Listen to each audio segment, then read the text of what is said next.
सलमान आप मत हो इतना परेशान। आसिफ भाई आ गए हैं ना, शुमाइला आप ही मान जाएंगी।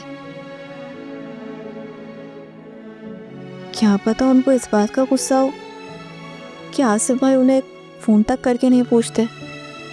नहीं अज़रा, शुमाइला अभी के अपने ही मसले हैं।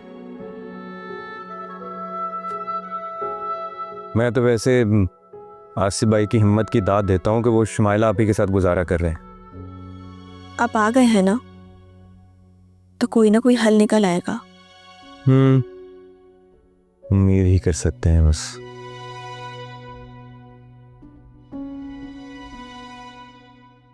अज़रा बेटा, जाओ जाके खाने की तैयारी करो।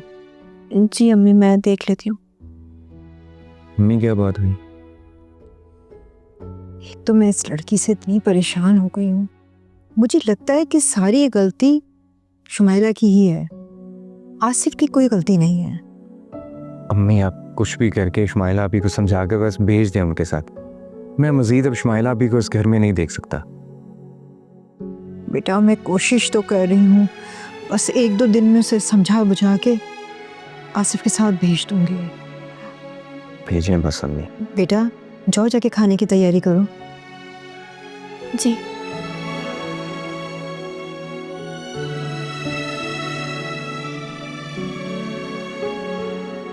समझ में नहीं आता इस लड़की का क्या होगा।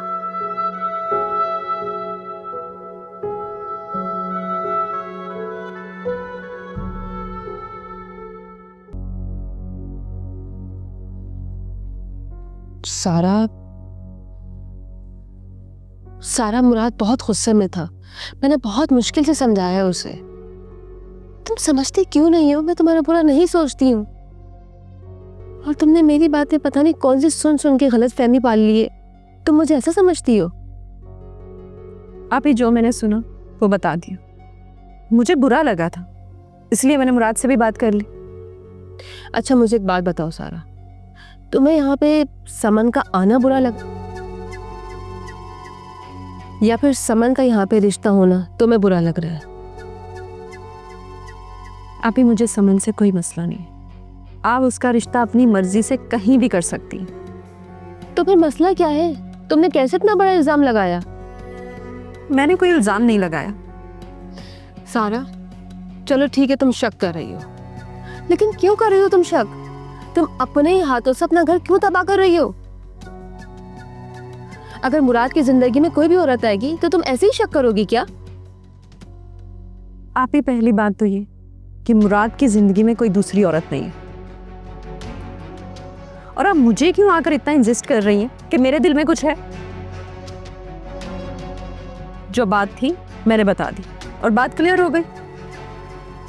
नहीं सारा, बात बिल्कुल भी क्लियर नहीं हुई। तुमने समन पे नहीं मेरी जात पे शक किया है। तो अब आप क्या चाहती हैं? मैं क्या करूं? सारा, अगर तुमने अपना घर बचाना है ना, तो जैसे मैं कहूंगी तुमने वैसे ही करना है।